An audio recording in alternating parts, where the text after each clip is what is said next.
Welcome back to the channel, and on today's video I've got quite an interesting one for you. A car that isn't starting but doesn't have any codes on it. So I have an idea as to what this is. I'm going to show you how to change it.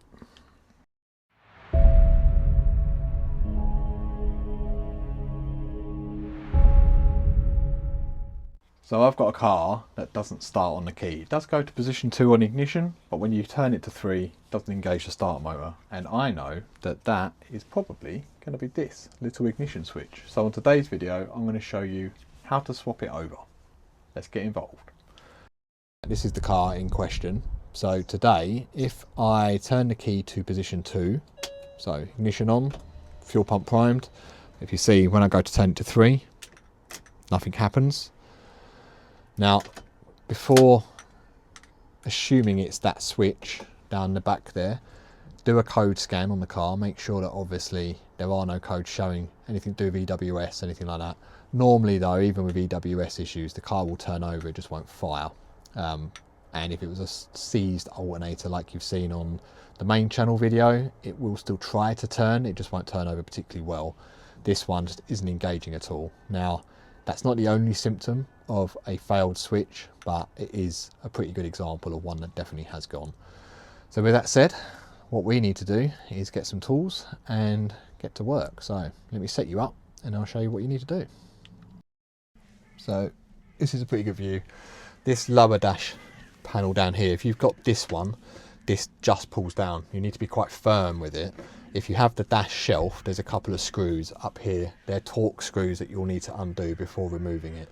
So with this particular panel, which is the most common one on these cars, you can grab just under the steering column here at this section and you just yank down heavily like so. Now to show you on here, there are some little tabs and that will make it easier to seat it when it goes back in. But with that out of the way, you can see we've now got all of this panel down here, which is the lower steering column that we need to remove. Now to do this, I'll grab a torch and I'll show you underneath, but there are 2 Torx bolts under here. These are T25s. They are bolts with threads on and not screws, so they will need to be lined up again at the end. Let me show you underneath here.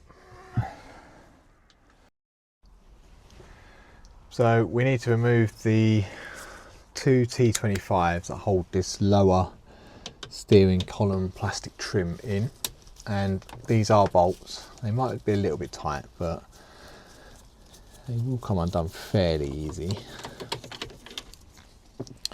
Make sure you don't lose them.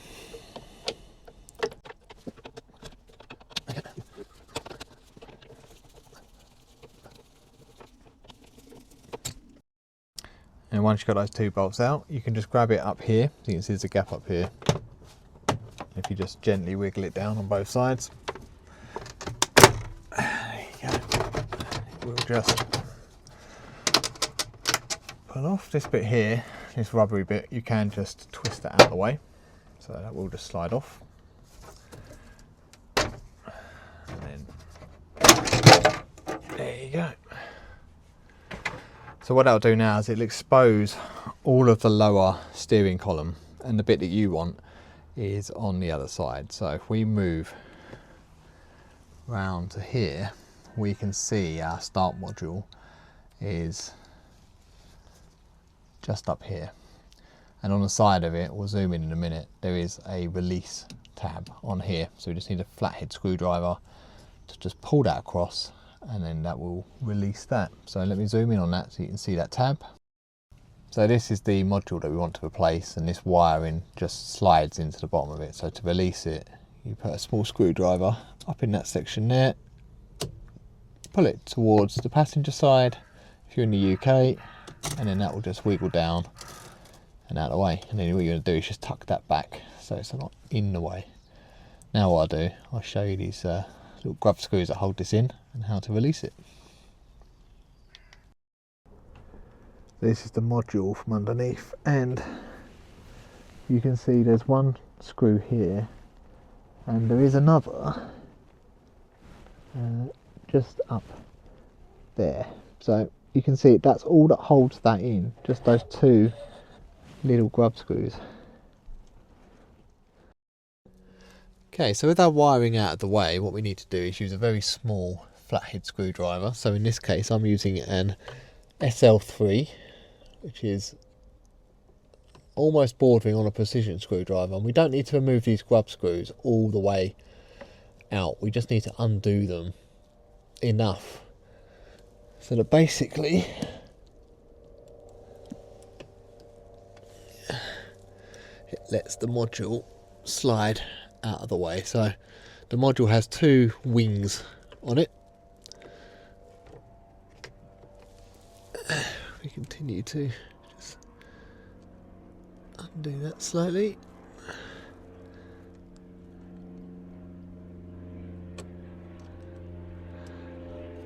There we go.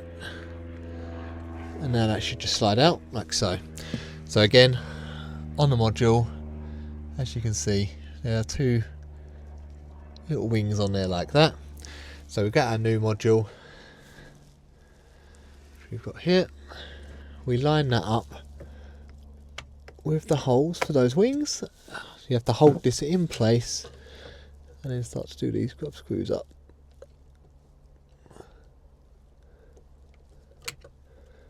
This might be a bit tricky to film, but basically you're just putting those grub screws back into their original positions, like so.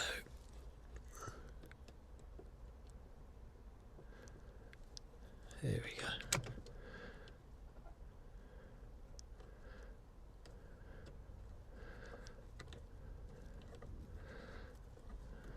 There we go. Do the same on the other side.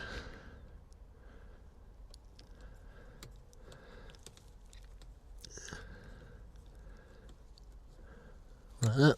And then we just put our wiring plug back in, slide, push that back in, and we should be good to try and test to make sure it starts. So let's do that, and if all is good, we can then start to get the car back together. Right, with your new switch in place, just make sure the car starts. So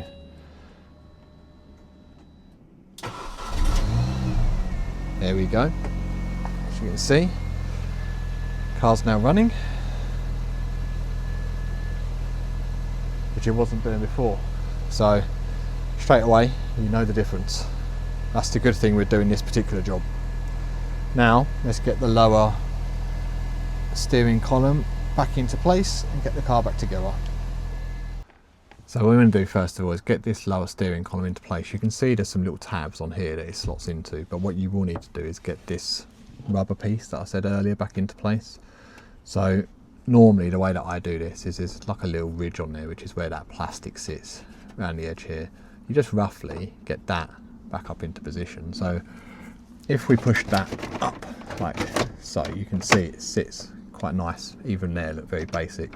This however is not yet in place, so if you slide that in and then basically wiggle it round at the same time, so you can see up there that it's already sitting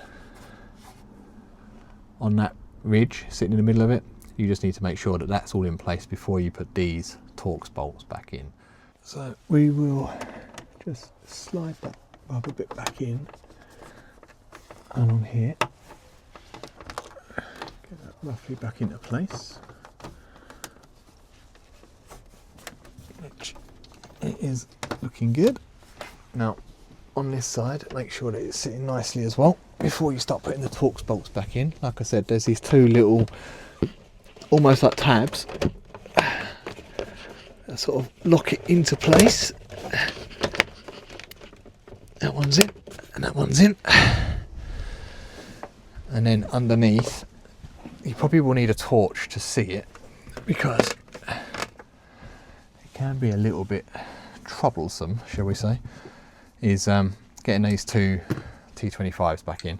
There is a hole, like an actual hole, that's tapped and threaded into the steering column itself, but you just need to make sure that plastic is lined up with where that hole is. So it's underneath.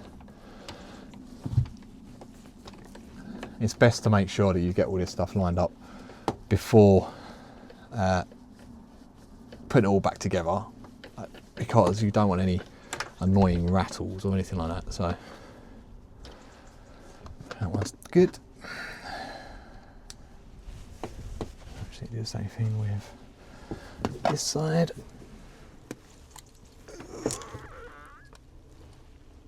Yeah, that side's good as well.